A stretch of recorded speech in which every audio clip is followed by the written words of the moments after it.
بسم اللہ الرحمن الرحیم۔ آج بات کروں گا بہو کو کیسا ہونا چاہیے۔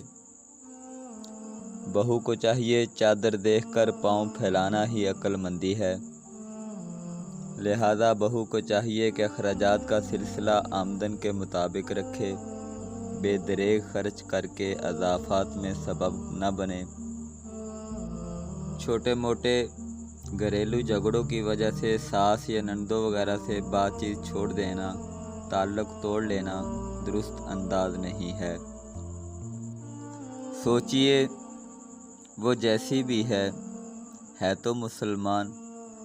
نبی کریم صلی اللہ تعالی علیہ وآلہ وسلم کا فرمان عبرت نشان ہے، کسی بھی مسلمان کے لیے کسی دوسرے مسلمان سے 3 راتوں سے زیادہ قطع تعلقی کرنا حلال نہیں۔ جب تک وہ دونوں ایک دوسرے سے ناراض ہیں تو وہ حق سے دور ہیں، اور ان دونوں میں سے جو پہلے اپنی ناراضگی چھوڑے تو اس کی ناراضگی کا کفارہ بن جائے گا۔ اگر وہ سلام کرے دوسرا قبول نہ کرے اور سلام کا جواب نہ دے تو فرشتے سلام کا جواب دیتے ہیں اور دوسرے کو شیطان جواب دیتا ہے۔ اگر وہ دونوں اپنی ناراضگی پر ہی فوت ہو جائیں تو وہ دونوں کبھی بھی جنت میں داخل نہیں ہوں گے۔ بہو کو چاہیے کہ سسرال میں بزرگوں، ساس، سسر، بڑی نندوں اور گھر کے بڑے بزرگوں کی خدمت کرتی رہے، جیسے اپنی ماں کو کھانا پیش کیا کرتی تھی اور دیگر معاملات میں تعاون کرتی تھی۔ ساس کے ساتھ بھی یہی رویہ رکھے۔ اگر ساس جھگڑالو بھی ہوئی تو انشاءاللہ عز و جل محبت کرنے والی بن جائے گی۔ بالفرض ساس بدسلوکی بھی کرے تو برائی کا جواب اچھائی سے دینا ہی بہترین حکمت عملی ہے۔ اللہ عز و جل کا قرآن مجید برہان رشید کے اندر فرمان علی شان ہے، بسم اللہ الرحمن الرحیم، ادفع باللتی ہی احسن فاذا الذی بینک وبینہ عداوۃ کأنہ ولی حمیم۔ پارہ نمبر 24 سورہ حامیم سجدہ آیت نمبر 34 کے اندر اللہ رب العزت ارشاد فرماتا ہے، اے سننے والے برائی کو بھلائی سے ٹال، جبھی وہ کہ تجھ میں اور اس میں دشمنی تھی، ایسا ہو جائے گا جیسا کہ گہرا دوست۔ یہ ذہن بنا لینا کہ اب میرا اپنی ساس سے نباہ نہیں ہو سکتا، معاملات کو مزید بگاڑ دے گا۔ اگر بہو اپنا ذہن تبدیل کر لے اور رویے میں مزید بہتری لے آئے تو حیران کن نتائج نکل سکتے ہیں۔ اس بات کو ایک فرضی حقائق سے سمجھیے۔ فہمیدہ اپنی ساس اور شوہر کے ساتھ رہتی تھی۔ شروع میں تو صلح صفائی سے دن گزرتے رہے، لیکن کچھ ہی عرصے بعد ان کے درمیان نوک جھوک کا سلسلہ دراز ہونے لگا۔ نا اتفاقیوں نے گھر کا ماحول خراب کر دیا، جس کی وجہ سے اس کا شوہر بھی پریشان رہنے لگا۔ فہمیدہ کو محسوس ہوا کہ اب وہ اپنی ساس کے ساتھ نہیں رہ سکتی، الگ رہنا ممکن نہ تھا، چنانچہ اس نے اپنی ساس کو ہی راستے سے ہٹانے کا فیصلہ کر لیا۔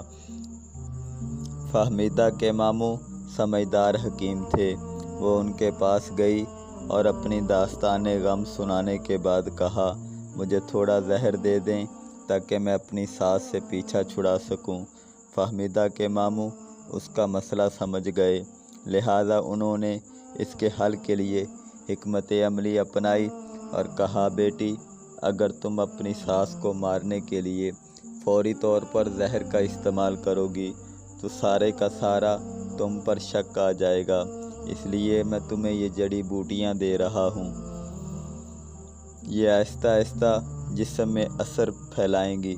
بس تم ہر روز کچھ اچھا کھانا پکانا اور اس میں یہ جڑی بوٹیاں ڈال دینا، اور ہاں اگر تم چاہتے ہو کہ کوئی تم پر شک نہ کرے تو یہ خیال رکھنا ہوگا کہ تمہارا رویہ ان کے ساتھ بہت دوستانہ ہوگا، ان سے لڑائی مت کرنا، ان کی ہر بات ماننا اور ان کے ساتھ بالکل سگی ماں جیسا برتاؤ کرنا۔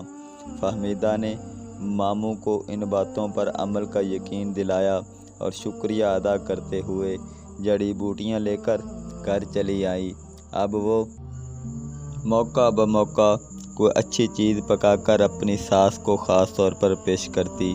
کسی بھی معاملہ میں ساس بات کرتی یا ڈانٹتی تو وہ ماموں جان کی نصیحت کے مطابق غصے پر قابو رکھتے ہوئے اپنی ساس کی خدمت کرتی اور ہر بات کا جواب حسن اخلاق سے دیتی۔ 6 مہینے گزر گئے، اب گھر کا نقشہ تقریباً بدل چکا تھا۔ فہمیدہ کی خدمت، باادب گفتگو اور سلیقہ شاعری ساس کو اس قدر بھائی کہ وہ اسے اپنی بیٹی کی طرح سمجھنے لگی۔ ساس کی طبیعت میں نرمی، بہو کی جانب جھکاؤ اور بیٹی جیسا سلوک دیکھ کر فہمیدہ بھی ساس کو اپنی ماں کی طرح سمجھنے لگی۔